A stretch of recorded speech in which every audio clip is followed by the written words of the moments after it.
Bonjour à tous, j'espère que vous allez bien. Je suis Nicolas Destin, expert en crédit du Clutch Player Club.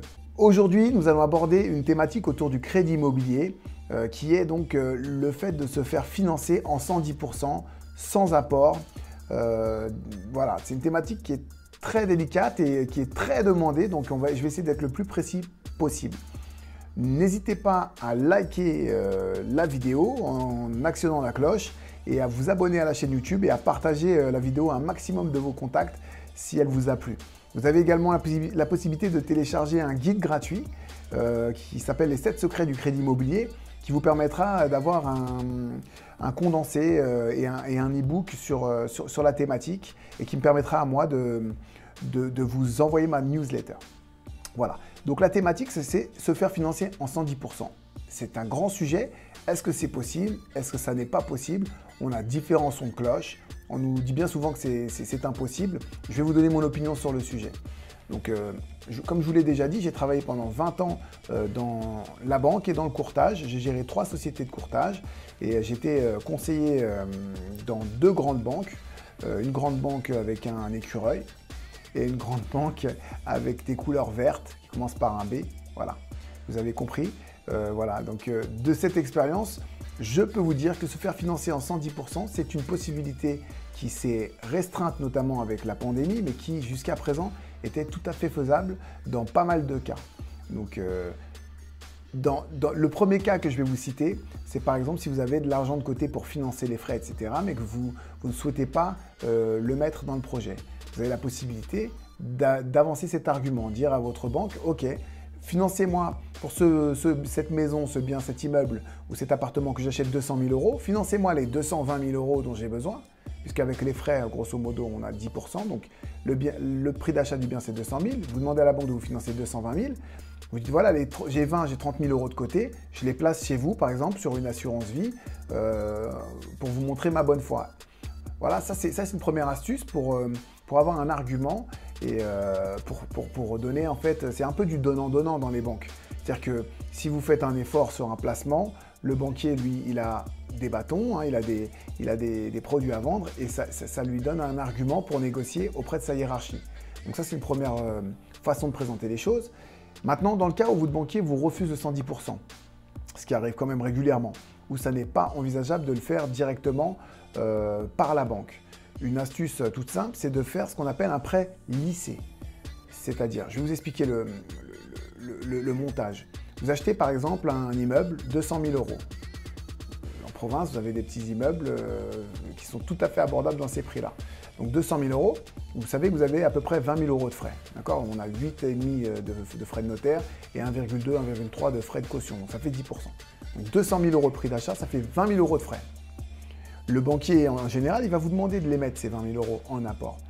Si vous ne les avez pas, eh ben vous avez la possibilité de vous les faire financer en amont, avant d'aller le voir, avant le projet, par un prêt à la consommation, par exemple. Et à ce moment-là, vous avez les 20 000 euros que vous pouvez avancer et vous montrez au banquier que vous avez un prêt conso qui est en cours.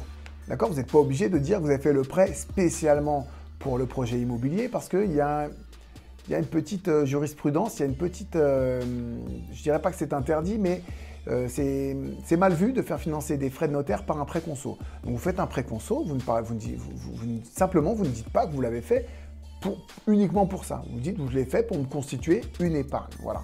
J'ai donc 20 000 euros de côté et j'ai un prêt de 20 000 qui est en cours. Donc vous allez voir la banque et vous demandez au banquier de vous faire un montage lissé.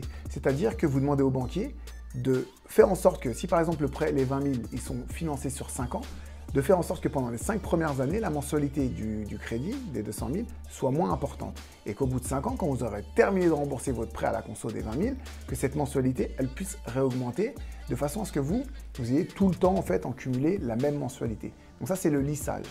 Donc le lissage, c'est une technique qui permet finalement de vous faire financer vos frais de notaire par un prêt externe.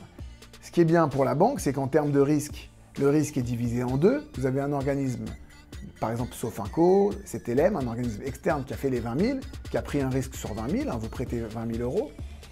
C'est pareil quand vous leur annoncez à eux, Sofinco, CTLM ou les autres organismes, que vous voulez 20 000 euros, il est un peu mal vu de dire que c'est pour un apport pour un prêt immobilier. Vous dites que vous voulez vous constituer une épargne, vous voulez mettre de l'argent de côté et c'est une forme d'épargne forcée. C'est comme ça qu'il faut présenter les choses. Et à partir de là, le risque, comme je vous disais, il est pris sur 20 000 euros, il est pris par un organisme externe, CTLM Sofinco, et la banque qui finance le bien de 100 000 euros, eh ben, elle a un prêt de 200 000 euros. Donc le risque qu'elle prend, il est plus réduit et c'est plus facile à accepter pour une banque.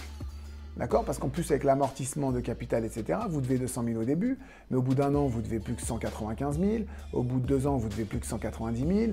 Donc voilà, les contentieux, en général, ils arrivent plus tard, de 3e année, 4e année. Et donc à ce moment-là, ils savent que même si un bien qui valait 200 000 euros, au bout d'un an, 2 ans, il vaut peut-être toujours que 200 000 euros, mais vous devez déjà moins. D'accord? Parce qu'il faut savoir aussi que les biens, ils sont souvent revendus moins cher que leur valeur lorsque c'est la banque qui les saisit. Hein.